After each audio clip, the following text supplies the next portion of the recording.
The crystal chandeliers of the Meridian cast fractured light across white tablecloths as the final patrons of Tuesday evening lingered over cognac and hushed conversations. Charleston's elite treated this restaurant like a second home, a place where business deals dissolved into handshakes and secrets, exchanged hands beneath linen napkins. She moved between tables with the kind of invisibility that came from years of being looked through rather than at, her movements precise and economical. The black uniform hung slightly loose on her frame, the apron tied with a double knot that had become muscle memory. Her name tag read simply, Claire, though the manager still called her the new girl, despite 18 months of service. The kitchen had already begun its closing rituals, the clatter of pans muted by thick walls and generations of discretion. She refilled water glasses that were still half full, a routine that kept her hands busy and her presence forgettable. The corner booth had been occupied for 3 hours by a man whose presence seemed to bend the air around him. He wore a charcoal suit that probably cost more than her monthly rent, his dark hair touched with silver at the temples. The documents spread before him remained untouched for the last 40 minutes, while his phone stayed dark and silent. She had learned to read danger the way some people read weather, a skill inherited from a childhood spent measuring her father's footsteps on the stairs. This man radiated control, the kind that didn't need to announce itself with volume or movement. When she'd poured his wine an hour ago, his thank you had been so soft she'd almost missed it entirely. His eyes had met hers for exactly 1 second. Before returning to papers he wasn't actually reading. Something about that brief connection had felt like recognition, though they'd never met before. The entrance door opened without its usual chime, the electronic bell mysteriously silent, as 5 men entered wearing suits that didn't quite fit the restaurant's atmosphere. Their shoes were wrong for the polished marble, their watches too flashy for old Charleston money. The maitre d' moved to intercept them, but the lead man simply walked past as if protocol didn't apply to his world. They didn't wait to be seated, instead positioning themselves with military precision throughout the dining room like chess pieces claiming squares. 2 flanked the entrance to the private dining area. 1 stood near the kitchen doors. Another positioned himself by the bar while the 5th man remained by the host stand. He was broad-shouldered with a scar running from his left ear to his collar, his hands clasped in front of him. The remaining patrons sensed the shift immediately, conversations faltering mid-sentence as instinct registered what conscious minds hadn't yet processed. An elderly couple at table 12 quietly requested their check. The businessman who'd been working on his laptop began packing up with deliberate casualness. Within minutes, the exodus began with the kind of smooth efficiency that came from money, knowing when to exit stage left. Claire watched from the service station as the room emptied, her hands continuing to polish wine glasses that didn't need polishing. The manager disappeared into his office without explanation, the door clicking shut with unusual finality. The sommelier found sudden urgent business in the wine cellar. Even the busboy who usually lingered for overtime vanished into the night. She stood alone in the dining room now, except for the man in the corner booth and the 5 who'd come for him. The air felt thick, compressed, like the moment before a thunderstorm breaks. Her heart hammered against her ribs, but her hands remained steady on the wine glass. The man at the corner booth hadn't moved, his posture unchanged, as if he hadn't registered the invasion of his space. But Claire saw the subtle shift in his jaw, the way his right hand had dropped below the table's edge. He knew exactly what was happening. She picked up a wine bottle from the service station, a 2015 Bordeaux that cost $400. Her feet carried her toward the corner booth, while her mind screamed at her to run. Every survival instinct she'd ever developed told her to be anywhere but here. But she'd seen something in the scar-faced man's jacket when he'd turned, a flash of copper wire and a small black box. Her ex-boyfriend had shown her the same setup once, bragging about his crew's technical capabilities. A remote detonator waiting for someone to stand up, to shift their weight, to trigger the pressure-sensitive device beneath the seat. She reached the corner booth and lifted the wine bottle, her hand perfectly steady now. The man looked up at her with those dark eyes, a question forming in his expression. She leaned forward to pour, her body angling to block the view from the 5 men watching. Her lips barely moved as she whispered the words that would either save his life or end hers. "If you stand up, you die first." The wine poured in a steady stream, the sound covering her voice. She didn't look at him, didn't let her expression change from professional courtesy. His entire body went rigid, but he didn't move otherwise, understanding flooding his features. She saw his eyes flick downward, calculating, then back to her face.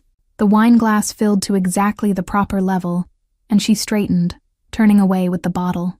Her legs felt like water as she walked to the next table, an empty foretop that didn't need service. She set down fresh napkins with hands that only trembled when no one was watching. The scar-faced man's eyes tracked her movement, but found nothing suspicious in a waitress doing her job. The man in the corner booth remained frozen, his breathing shallow and controlled. He understood pressure triggers, understood that the slightest shift in weight could complete a circuit. His mind was probably racing through scenarios, calculating odds, mapping the room for cover that didn't exist. She moved to table 8 and began clearing dessert plates that had been abandoned in the exodus. The sound of porcelain clinking filled the terrible silence, ordinary noise in an extraordinary moment. Her peripheral vision caught one of the 5 men checking his watch with growing impatience. They'd expected him to stand by now, to react to their presence with either confrontation or retreat. Instead, he sat perfectly still, a statue carved from expensive suit and calculated composure. The trap required movement to spring, and he'd given them nothing. The man by the kitchen doors shifted his weight, his hand moving to his ear. He was wearing a comm device, receiving instructions from somewhere outside. Claire recognized the gesture from her ex's crew, the way they'd coordinate during jobs she'd pretended not to notice. She carried her tray of dishes toward the kitchen, passing close enough to the bar to hear the man stationed there breathing heavily. These weren't professionals used to waiting, to patience. They were muscle-hired for a specific job that should have been finished 5 minutes ago. The kitchen doors swung open under her shoulder, and she set the tray down with exaggerated care. Through the circular window she could see the corner booth, see him sitting with preternatural stillness. His wine remained untouched, his hands now both visible on the table. The chef had left through the back exit, the ovens cooling in neat rows. She was truly alone now with 6 men, and a bomb that needed a trigger. Her phone sat in her locker upstairs. Useless. The landline in the manager's office might as well have been on the moon. She pushed back through the doors carrying nothing, just a waitress checking on her final table. The scar-faced man's eyes narrowed as she approached the corner booth again. She could feel his suspicion, the way predators sense when prey behaves unexpectedly. "Can I get you anything else?"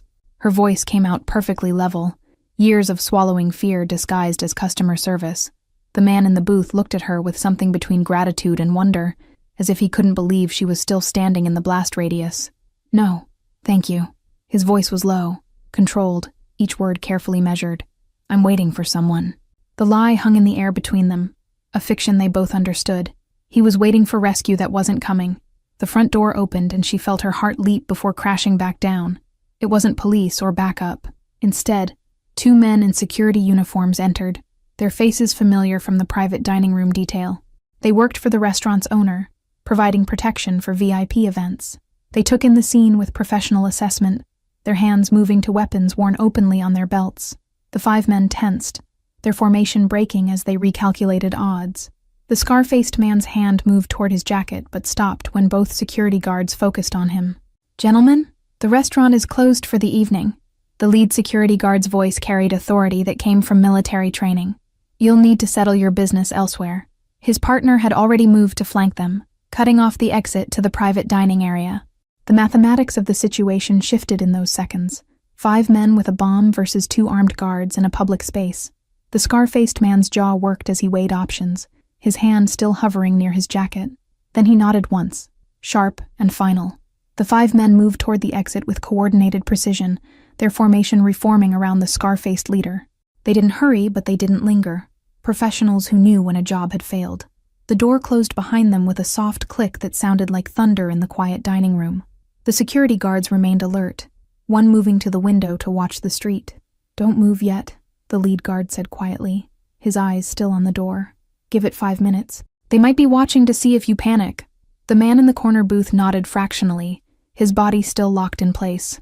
Claire stood frozen by table 8, the reality of what almost happened crashing over her like cold water. Her knees wanted to buckle, but she forced herself to remain upright. Minutes crawled past, measured in heartbeats and shallow breaths.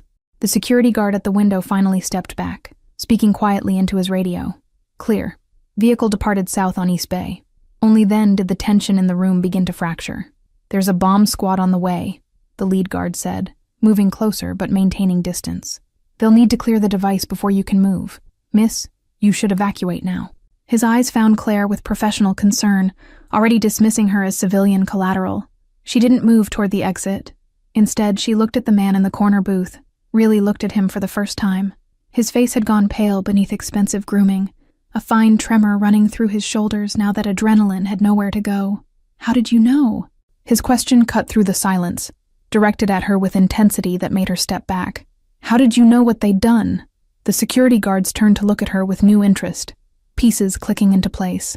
She could lie, should lie, make up some story about seeing suspicious behavior. Instead, she told the truth because he'd trusted her whisper in a moment when trust meant life or death. "I recognized the setup. My ex-boyfriend worked for people who use pressure triggers." The admission hung in the air like smoke, revealing more than she'd intended. The security guards exchanged glances, their assessment of her shifting from innocent bystander to something more complicated. The man in the booth studied her with dark eyes that seemed to catalog everything. "What's your name?" His voice had softened but lost none of its intensity. She realized he'd sat in her section for 3 hours without ever asking, accepting her service as if she were part of the furniture. Now she was visible in a way that made her skin prickle. "Claire." The lie came automatically. The name on her tag that wasn't actually hers. She'd been using it for 18 months. A borrowed identity from a friend who'd left Charleston without looking back. Her real name was buried under 3 states and a lifetime of running. He held her gaze for a long moment, and she saw the exact second he recognized the lie. His lips quirked in something that wasn't quite a smile, acknowledgement passing between them. "Thank you, Claire." The way he said it made the false name sound like a shared secret. Sirens approached in the distance, multiple vehicles converging on the restaurant. The security guard moved to unlock the front door, preparing for the arrival of bomb techs and police. Soon the room would flood with questions and protocols, official channels that would grind through the night. "You should go," the man in the booth said quietly, his eyes still locked on hers. "Before they start taking statements. Before your name goes in a report." He understood what she hadn't said, reading between lines that most people never noticed existed. She hesitated, torn between survival instinct and something she couldn't name. He'd sat perfectly still on her word alone, trusted a stranger's whisper over his own eyes. That kind of faith deserved something more than her disappearing into the night like smoke. "The man with the scar," she said quickly, words tumbling out before courage failed. He checked his watch 3 times. "They're working on a timeline, probably coordinated with something else. This wasn't just about you. Information from observation, the only currency she had to offer." His expression sharpened, intelligence processing her words with visible speed. He nodded once, filing away what she'd given him. The sirens were close now, blue lights beginning to strobe through the front windows. She'd run out of time for decisions. Claire moved toward the kitchen, abandoning her section and her tips in the black apron that had been her uniform. The back exit opened to an alley that smelled like garbage and old rain, familiar territory for someone used to leaving through rear doors. Behind her, she heard voices flooding into the dining room, authority taking control. She didn't look back. Claire's apartment was a 4th-floor walk-up, in a building that had seen better decades, the kind of place where neighbors minded their business and landlords cashed checks without asking questions. She climbed the stairs with legs that still trembled, her keys gripped so tight they left marks in her palm. Inside, she didn't turn on the lights. The street lamp outside her window provided enough illumination to navigate the studio's sparse furniture. She dropped her purse on the second-hand table and moved to the window, looking down at the empty street below. Her hands shook as she untied the apron she'd somehow carried home, the black fabric still smelling like wine and fear. The name tag caught the orange glow from outside. Claire, stamped in white letters that belonged to someone else's life. She unpinned it with fumbling fingers and dropped it in the kitchen drawer. The man's face kept appearing behind her closed eyelids, that moment of understanding when he'd realized what she was telling him. She'd saved someone tonight, pulled a stranger back from the edge of a grave he hadn't known was open. The thought should have brought satisfaction, but instead left her hollow. Her phone buzzed from inside her purse, the vibration loud in the silent apartment. She ignored it, knowing it would be the manager demanding explanations for her disappearance. The Meridian's employee handbook probably had protocols for abandoning your shift during a bomb threat, but she wouldn't be there to read them. She'd need a new job by the end of the week, new references that couldn't be checked too carefully. The thought exhausted her more than the terror had, this endless cycle of running that never quite qualified as starting over. Charleston was supposed to have been different, far enough from Atlanta to matter. Her ex-boyfriend's face replaced the strangers in her mind, Tyler with his easy smile and dangerous friends. She'd loved him once before learning that love and survival rarely occupied the same space. The night she'd left, he'd been explaining pressure triggers to his crew while she'd pretended to sleep in the next room. That overheard conversation had saved a man's life 18 months later in a city Tyler had never visited. The irony tasted bitter, like coffee grounds and regret. She'd spent a year trying to forget everything about that life, but memory had turned out to be currency when it mattered most. Claire moved to her bed and sat on the edge, still wearing her work clothes. Sleep felt impossible, but staying awake felt worse, suspended between identities that no longer fit. The girl who'd loved Tyler was dead. Claire, the waitress, would be dead by morning when she failed to show up for her shift. Who she'd be tomorrow remained an open question with no good answers. She lay back on the thin mattress and stared at the water-stained ceiling, counting cracks instead of sheep. The phone buzzed again, then twice more in quick succession, before falling silent. Morning came too early, gray light filtering through curtains that didn't quite close. Claire rolled over and reached for her phone with dread settling in her stomach. 7 missed calls from the manager, 3 texts demanding she contact him immediately. But there was another number too, one she didn't recognize. The voicemail icon blinked at her. She pressed play with her heart in her throat, expecting police or worse. Instead, a woman's voice filled the small room, professional and brisk. "Miss Claire Morrison, this is Sarah Chen from the Charleston Police Department. We need you to come in and provide a statement regarding last night's incident at the Meridian. Please call this number at your earliest convenience." Morrison wasn't her real name either, just another borrowed identity from a friend of a friend. But hearing it spoken by law enforcement made her chest tight. She'd given that name on her application at the Meridian, backed it up with a social security number that wasn't quite fraud but wasn't quite legal either. Going to the police station meant questions she couldn't answer honestly. Not going meant looking guilty of something they'd eventually decide to investigate. She sat up and pressed her palms against her eyes, trying to think through exhaustion and fear. Neither option led anywhere good. Her phone buzzed with an incoming text from the unknown number. Just an address in the historic district and a time, 2 p.m. No name, no explanation. She stared at the message, trying to decode its meaning, whether it was threat or invitation or something she hadn't considered. Another text followed seconds later. "You saved my life. I'd like to return the favor. Come alone." She didn't need a signature to know who'd sent it. The stranger from the corner booth had somehow gotten her number, tracked down the identity she'd been hiding behind.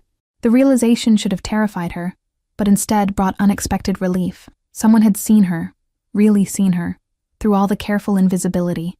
He understood what it meant that she'd told him to run before the police arrived, recognized the desperation of someone who couldn't afford official attention. That kind of seeing was dangerous, but it was also the first honest thing that had happened to her in 18 months. The address led to a law office in a building older than the Constitution, brick and wrought iron declaring old money with quiet certainty. Claire stood across the street at 1:55 p.m., watching people in expensive suits flow in and out of the polished doors. She'd changed 3 times before leaving her apartment, finally settling on jeans and a sweater that didn't look like she was trying too hard. Her hair was pulled back in a ponytail, no makeup except what was necessary to hide the sleepless night. She looked like exactly what she was, someone trying to disappear while walking into a spotlight. The door opened to marble floors and wood paneling that probably cost more than her annual salary. A receptionist looked up with professional courtesy that didn't quite reach her eyes. "Can I help you?" The question carried weight, an assessment of whether Claire belonged in spaces like this. "I have an appointment at 2. She didn't offer a name, didn't know if she was expected, or if this was elaborate revenge disguised as gratitude.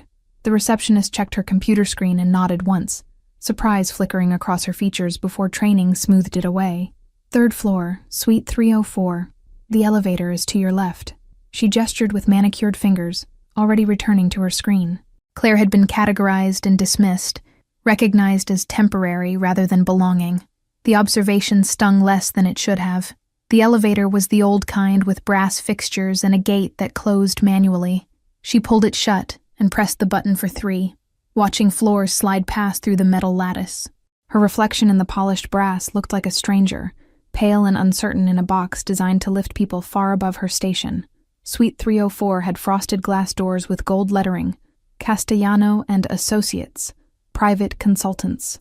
She didn't know what that meant, what kind of consulting required offices in historic buildings. Her hand hesitated on the door handle, last chance to turn around and disappear into the anonymity she'd worked so hard to maintain. She pushed through into a waiting room that was all leather chairs and abstract art. No receptionist here, just expensive silence and the smell of furniture polish. A door opened on the far wall, and he stepped through. The stranger from the corner booth, looking somehow both familiar and impossible. He'd traded the charcoal suit for black slacks and a white shirt with the sleeves rolled to his elbows. The casual elegance made him seem younger, closer to human instead of the untouchable figure who'd sat surrounded by documents and danger. His dark eyes found hers with immediate recognition. "You came." He said it like he'd expected her to run, like her appearance here qualified as bravery rather than desperation. "I wasn't sure you would." He gestured toward the open door behind him, an invitation into private space that felt loaded with consequence. Claire crossed the waiting room on legs that remembered how to fake confidence. The office beyond was smaller than she expected, lined with bookshelves and a window overlooking the street. A desk sat centered in the room, its surface clear, except for a closed laptop and a phone turned face down. "Please, sit." He indicated a chair positioned to face the desk but not behind it, careful positioning that acknowledged her wariness. She sat on the edge of the leather, ready to bolt if the conversation turned wrong. He remained standing, leaning against the bookshelf with studied casualness. "The police want to talk to me." She said it before he could start, establishing ground rules. "I can't go. I can't give statements or have my name in reports." The admission hung between them, confirming what he'd already guessed. She watched his face for judgment and found only careful consideration. "I know." His voice was quiet, matter of fact. "I had my people look into Claire Morrison. She doesn't exist beyond 18 months ago, which means someone's running from something." He didn't make it sound like accusation, just observation of facts he'd already accepted. "What's your real name?"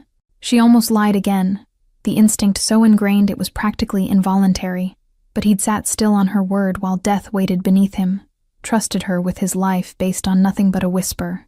That kind of faith deserved truth, even if it cost her. "Emma Reeves." He nodded slowly, testing the name against her face as if checking for fit. "Emma." The way he said it was different from how he'd said Claire. No irony or shared deception, just her name spoken carefully, like something fragile. "I'm Dante Castellano, and you're right, you can't talk to the police. The device under my chair was sophisticated, military grade according to the bomb squad. They'll investigate everyone who was in the building, looking for connections to the people who planted it." He pushed off from the bookshelf and moved to the window, looking down at the street with his back to her. "Your face will end up in databases. People who want to find you will have current photos, current location." The floor seemed to tilt beneath her chair, reality catching up to the decision she'd made in the moment. She'd saved his life, and in doing so had painted a target on her own back. Tyler's crew would see her face in investigation reports, recognize her despite the fake name and dyed hair. Running had just become exponentially harder. "I can make you disappear properly." Dante turned back from the window, his expression serious. "Not the half measure you've been managing with borrowed names and cash-only apartments. Real documentation, background that survives scrutiny, a life that doesn't require looking over your shoulder." He paused, letting the offer settle. "But it comes with conditions." Emma felt her throat tighten, the phantom taste of too good to be true coating her tongue. Nothing came free in the world she'd escaped, especially not from men who wore expensive suits and had bombs planted under their chairs. "What kind of conditions?" Her voice came out steadier than she felt. "You work for me." Dante moved back to the desk but didn't sit behind it, instead perching on its edge to maintain eye level with her. "I own several businesses in Charleston, all of them legitimate. I need people who can think quickly under pressure, who notice details others miss. You proved you're capable of both." It sounded reasonable, almost boring in its normalcy, which meant it wasn't the whole truth, just the part he thought she could handle hearing. Emma had learned to read men who dealt in partial truths, spending enough time with Tyler's crew to recognize when the real job existed in the spaces between words. "What do you really do?" She asked it directly, tired of dancing around obvious lies. "People don't plant military-grade bombs under legitimate businessmen, and private consultants don't have the resources to create identities that fool federal databases." She watched his face, cataloging the slight tightening around his eyes that meant she'd hit close to truth.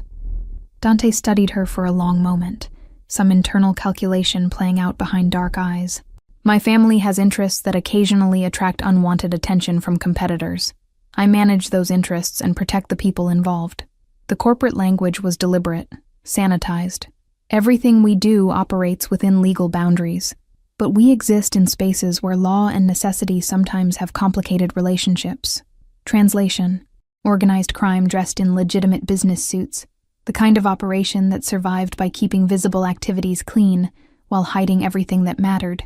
Emma should have been horrified, should have stood up and walked out of the expensive office into the uncertain safety of her borrowed life. Instead, she felt a strange calm settling over her. She'd grown up around men who broke rules, loved one who'd crossed lines she'd pretended not to see. This was familiar territory. Dangerous, but at least, honestly, dangerous. Better than waitressing for people who looked through her while she counted tips and prayed her past stayed buried in another state. What would I actually be doing?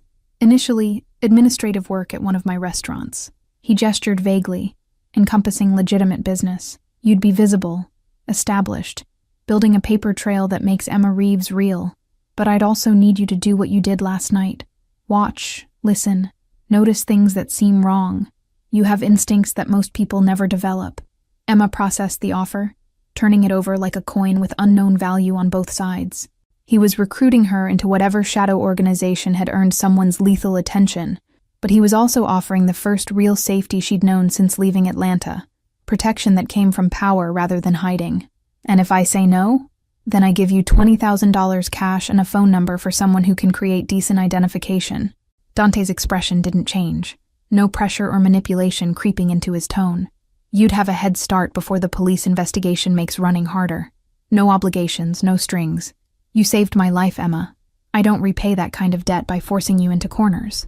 The lack of coercion was almost harder to process than threats would have been. She'd expected ultimatums, the kind of trap disguised as choice that powerful men specialized in. Instead, he was offering genuine options, trusting her to make the decision that served her survival. It was disorienting, being treated like an equal by someone who clearly operated in different stratospheres of power. Why me? The question came out smaller than she intended. You probably have dozens of people who could do this work. People with training and backgrounds that aren't disasters. Why offer this to a waitress with a fake name and a criminal ex-boyfriend? Dante's expression softened almost imperceptibly, something that might have been respect crossing his features. Because when death walked through the door last night, you didn't run. You walked toward it carrying an expensive wine bottle and a warning. That kind of courage is rare, Emma. I don't waste rare things. She thought about her apartment with its water-stained ceiling, the endless cycle of new cities and borrowed names. She thought about Tyler, and the year she'd spent loving someone who'd treated her like property. She thought about the bomb squad pulling apart a chair, because she'd whispered 6 words to a stranger in the dark. If I do this, I need to know what happened to the men who came last night. Her voice had found strength again, anchored by the decision forming in her chest. I need to know what I'm walking into. Who wants you dead enough to plant bombs in public places? No sanitized corporate language, just truth. Dante nodded slowly, acknowledgement of her right to information that affected her survival. They work for the Marchetti family, rivals who want control of shipping interests my family manages through the port. The bombing was meant to look like an accident, eliminate me without starting a war. He paused, weighing his next words. They failed, which means they'll try again. Being near me comes with risks that don't disappear just because you're staff. Emma absorbed this, the reality of violence that wouldn't stop just because she disrupted one attempt. But violence had been chasing her anyway, different faces attached to the same fundamental danger. At least here, the threat came with resources to fight back instead of just running faster. When would I start? Tomorrow, if you want the job. Dante straightened from the desk, extending his hand toward her. I'll have documentation ready within 48 hours. Until then, you'll stay in a corporate apartment building I own downtown, somewhere secure while we handle the police investigation. His hand hung in the air between them, an offer and a bridge into unknown territory. Emma stood and took his hand, feeling calluses that surprised her on someone who wore suits like armor. His grip was firm, but not crushing, the handshake of someone who didn't need to prove strength through pressure. I want it, she said, and felt the words settle into truth as she spoke them. I want the job. Something flickered in his eyes, relief maybe, or satisfaction at a problem solved. Then welcome to Castellano and Associates, Miss Reeves. He released her hand but didn't step back, maintaining the close proximity that made the moment feel weighted. I'll have my driver take you to collect your things from your apartment. You won't be going back there. The finality of it should have scared her. this severing of the life she'd built from borrowed pieces. Instead, Emma felt light, untethered in a way that promised either flight or falling. She'd jumped off enough cliffs to know the difference wouldn't be clear until she landed. What do I tell my landlord? Nothing. I'll have someone handle the lease termination and forward any mail. Dante moved toward the door, transitioning from the intimate space they'd created back into business efficiency. The police will look for Claire Morrison at that address and find she moved without notice. Dead ends are useful when you need them to be. The corporate apartment occupied the 15th floor of a glass tower downtown, all clean lines and furniture that looked like it belonged in magazines. Emma stood in the center of the living room while Dante's driver deposited her 2 duffel bags by the door. Everything she owned fitting into spaces meant for weekend trips. There's food in the kitchen, basics to get you through a few days. Dante gestured toward the open-plan space, stainless steel appliances gleaming under recessed lighting. The building has 24-hour security. Your name is on the approved list, but no one else gets up without calling first. Emma nodded, still processing the transition from her 4th-floor walk-up to this vertical fortress. The windows offered views of Charleston's historic district, church spires and palm trees spreading below like a postcard. She'd spent 18 months looking at brick walls and fire escapes, geography that reminded her to stay small. There's a phone on the counter, programmed with my direct number. He moved toward the door, giving her space to breathe. Use it if you need anything or if something feels wrong. Trust your instincts, Emma. They've kept you alive this long. She watched him prepare to leave. This stranger who'd upended her careful invisibility in less than 24 hours. Dante? His name felt strange on her tongue. Too familiar and not familiar enough. Why are you really doing this? The debt doesn't require penthouses and new identities. He paused in the doorway, considering her question with visible care. Because I've spent 10 years building walls between myself and everyone else. Last night, you walked through all of them without hesitation. His expression shifted into something almost vulnerable. That kind of fearlessness deserves protection, not exploitation. The door closed behind him with a soft click, leaving Emma alone in borrowed luxury. She moved to the window and looked down at the street 15 floors below, watching cars and people move in patterns that didn't include her. For the first time in years, she felt the dangerous stirring of hope taking root in her chest.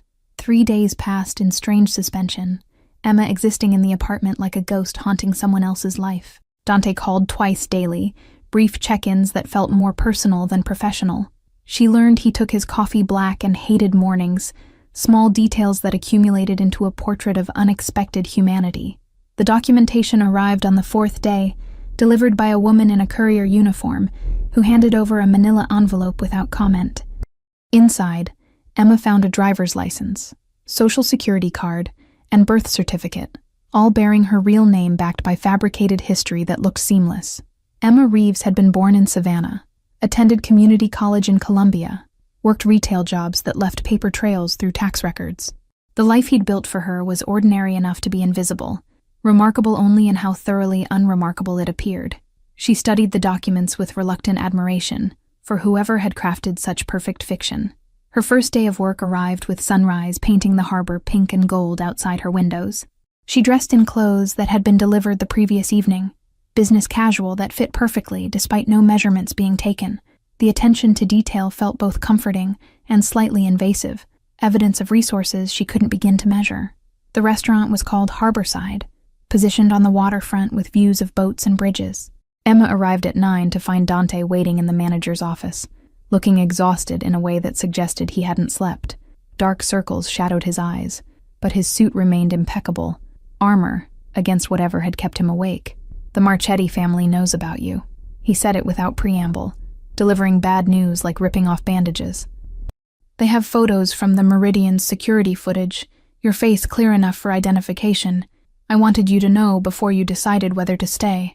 Emma felt ice water replace blood in her veins, but her expression remained steady, years of hiding fear presenting as calm. How much danger am I in? She needed facts, not comfort. Accurate assessment of threats she'd inherited by whispering warnings to strangers. Do they know who I am? They know you warned me, which makes you either competition or a problem that needs solving. Dante's honesty felt brutal and necessary, respect disguised as harsh reality. We've increased security protocols across all properties. You'll have a driver who's trained in protection, and this building has been cleared of potential vulnerabilities. She should walk away. take the $20,000 he'd offered, and disappear into another borrowed identity. But Emma was tired of running, exhausted by the endless cycle of new names and temporary addresses. Sometimes survival meant standing ground instead of seeking new territory to abandon when danger inevitably followed. "I'm staying." Dante's relief was visible, tension leaving his shoulders in incremental release. "Then we do this carefully. You work front of house here initially, visible and legitimate. The Marchettis watch my businesses, so we use that. Let them see you're just staff." His strategy unfolded like chess moves, positioning pieces for games she barely understood. The work was surprisingly normal. Emma training under a manager who treated her like any new hire, learning table numbers and kitchen timing. She memorized wine lists and plate presentations, her body remembering the rhythm of restaurant service. But now she also cataloged faces, noting who lingered too long or asked questions that felt wrong. Dante appeared during lunch service on her third day, sitting at a table near the kitchen, where he could watch the dining room without being obvious. Emma felt his presence like static electricity, awareness that prickled along her spine whenever they occupied the same space. She brought him water without being asked, a gesture that felt both professional and intimate. "Table 7 has been nursing the same drink for 40 minutes. She said it quietly while refilling his glass, information delivered under the guise of service. "He's watching the private dining area more than his phone." The observation came naturally. Instincts she'd developed for survival now employed for purposes she was still learning to understand. Dante's eyes flicked toward table 7, cataloging the man with professional assessment. "Good catch. That's surveillance, probably Marchetti." He said it calmly, like discussing weather instead of enemies watching from inside his own restaurant. "Let him watch. We have nothing to hide today." But something in his tone suggested other days might be different. That legitimate business was only part of the operation. Emma felt the weight of secrets she hadn't been told, information deliberately withheld until she proved trustworthy enough to handle truth. The distance felt appropriate and frustrating in equal measure, protection that also qualified as exclusion. Weeks accumulated into a strange new normal, Emma settling into routines that included morning check-ins with Dante and evening reviews of anything unusual she'd observed. They developed shorthand, communication that required fewer words, as understanding deepened. She learned to read his moods by the set of his shoulders, the way exhaustion manifested as unusual stillness rather than visible fatigue. He learned she took her coffee with excessive sugar and hated being startled, small preferences she'd never shared with anyone who bothered remembering. The attention felt foreign, being known by someone who didn't require her to perform constant gratitude for basic consideration. It shifted something fundamental in how she moved through space, permission to exist, rather than just survive. The black SUV appeared on a Tuesday morning, parked across from her building with tinted windows that reflected dawn light. Emma noticed it from her 15th floor window while drinking her too-sweet coffee, the vehicle's presence wrong in a way that triggered every alarm her instincts possessed. She called Dante before her conscious mind finished identifying the threat. "There's a car watching the building." Her voice stayed level, despite her pulse hammering in her throat. Black SUV, no plates visible from this angle. Been there since at least 6. She heard him moving on the other end of the line, the rustle of clothing suggesting she'd woken him despite the early hour. "Stay inside, away from windows." Dante's voice had shed all warmth, pure command sharpened by concern. "I'm sending a team to sweep the vehicle.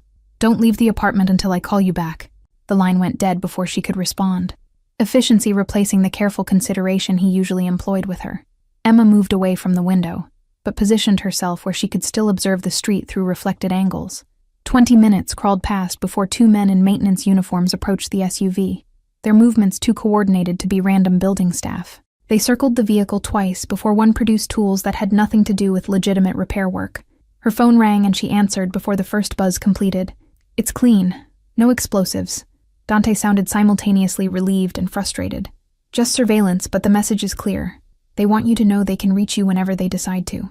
The threat hung between them, promise of violence wrapped in restraint that could evaporate without warning. "I need to disappear again."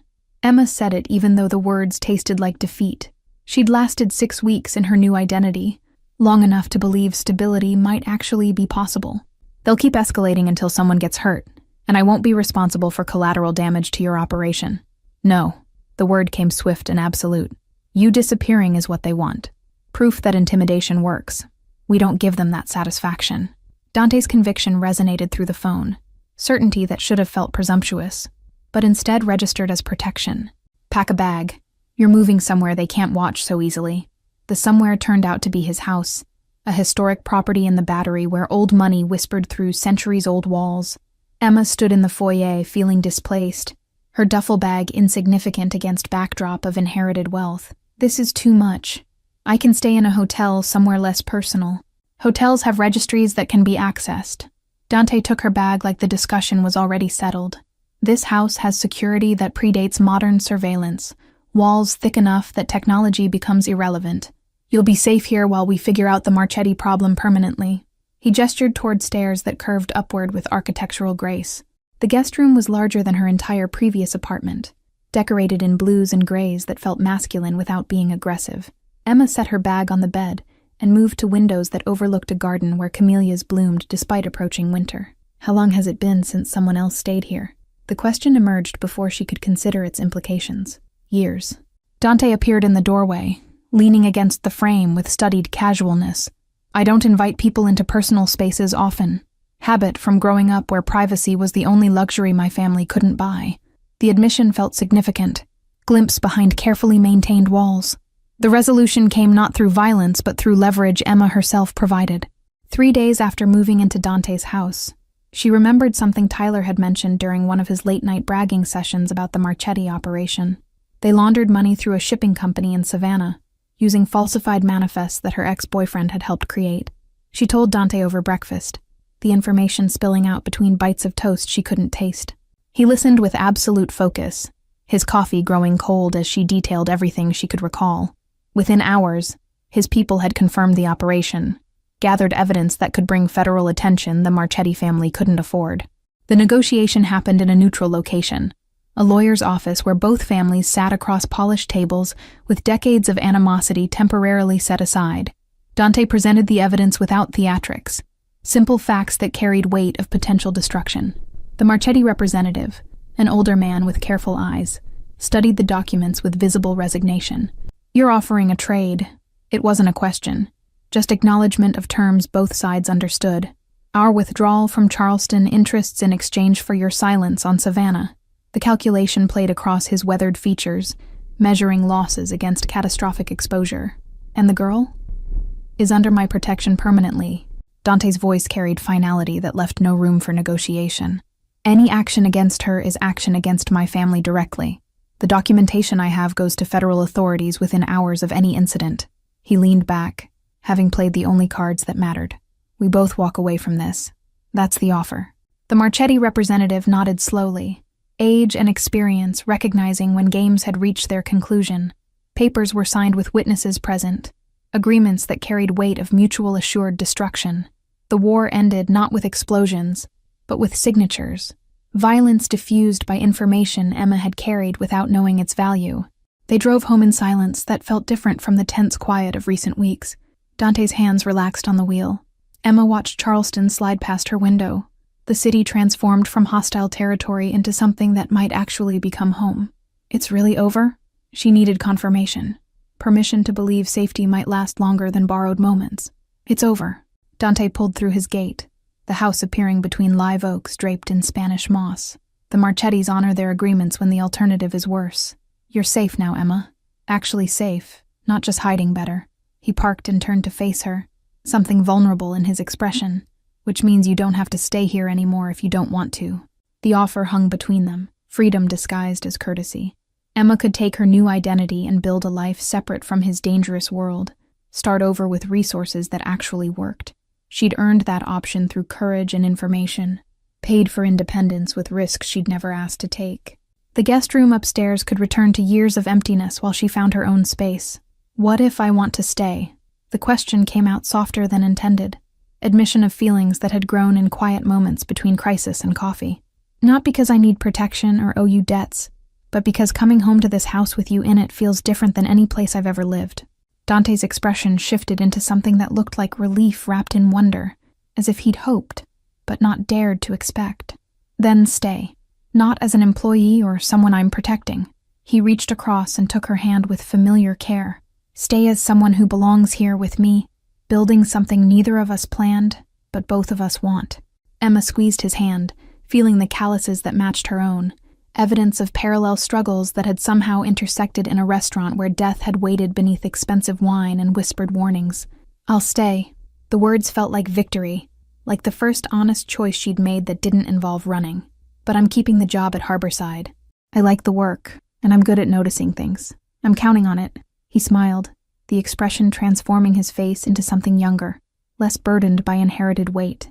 They sat in the car while Charleston evening settled around them, two people who'd saved each other in different ways, finally safe enough to stop counting exits.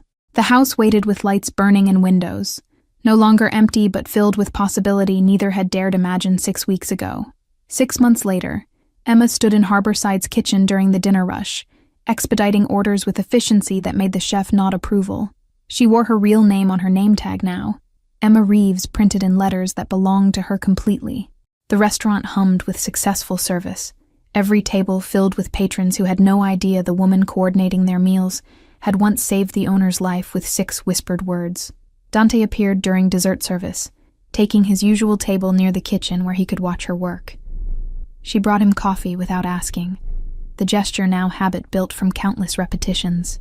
"Quiet night," she said, setting down the cup. "Nothing unusual to report, except Table 12 asked if we cater weddings." "Do we?" He looked up at her with amusement playing around his mouth, the question carrying weight beyond catering services. They'd talked around the subject for weeks, dancing near commitment without naming it directly, but his eyes held something that looked like hope mixed with certainty, waiting for her to close the distance. "Maybe we should start." Emma felt her own smile forming, answer to questions they'd both been asking in silence. "I hear there's demand for it." She touched his shoulder briefly before returning to the kitchen, the gesture small, but deliberate. Behind her, she heard him laugh quietly, the sound carrying through dinner noise like a promise kept. They'd both been running from different things before a bomb and a warning brought them to the same moment.